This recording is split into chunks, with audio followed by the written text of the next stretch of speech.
नमस्कार मित्रांनो, स्वागत आहे ईश्वरी गोट फार्म यूट्यूब चॅनलवर।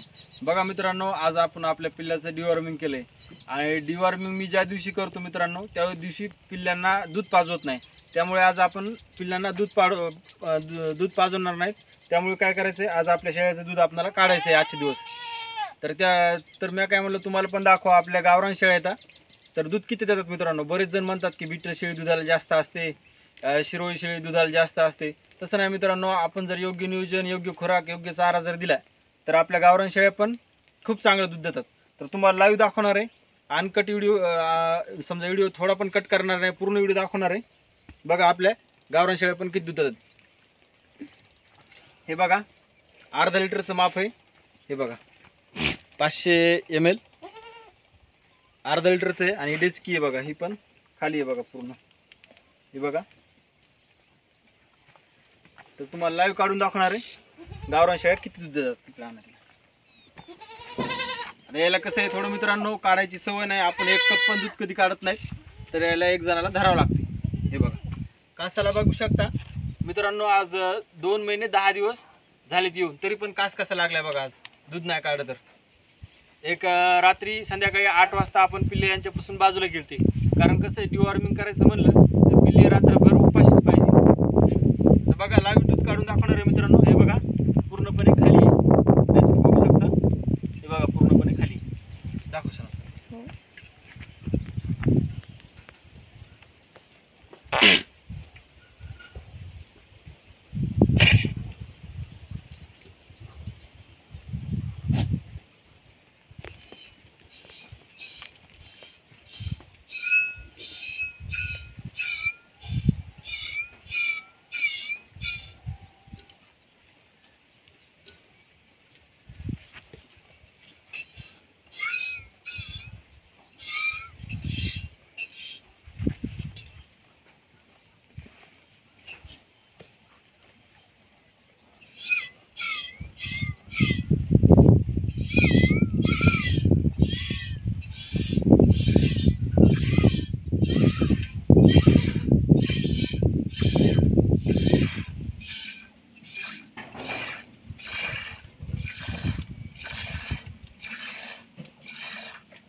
या बघूत, हे बघा एका शेळीचं एवढं दूध निघालेलं मित्रांनो. आणि पूर्णपणे गावरान शेळी बघा, बघू शकता.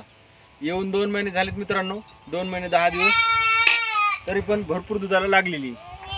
हे बघा,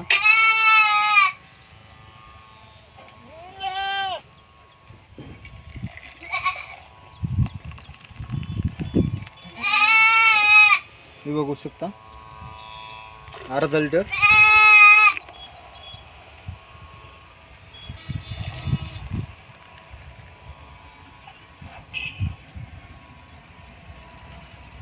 हे बघा बघा, लहान शेळ्या येतात, गावरान शेळ्या येतात. एका टायमाला 1 लिटर, तर 2 टायमाचं 2 लिटर मित्रांनो शेळी एक दूध देत आहे आपली. आणि गावरान शेळ्या आहेत मित्रांनो. आणि तुम्हाला सांगतो, बाकीच्या शेळ्या एवढा आपल्या शेळ्याला काही खुराक पण नसतो. तर 100% मित्रांनो, जर गावरान शेळी पालन केलं तर 100% पुरू शकतं. दुधाला पण चांगले असतात. फक्त योग्य खाद्य नियोजन करा, योग्य खुराक नियोजन करा. धन्यवाद मित्रांनो. व्हिडिओ कसा वाटला कमेंट करून नक्की सांगा.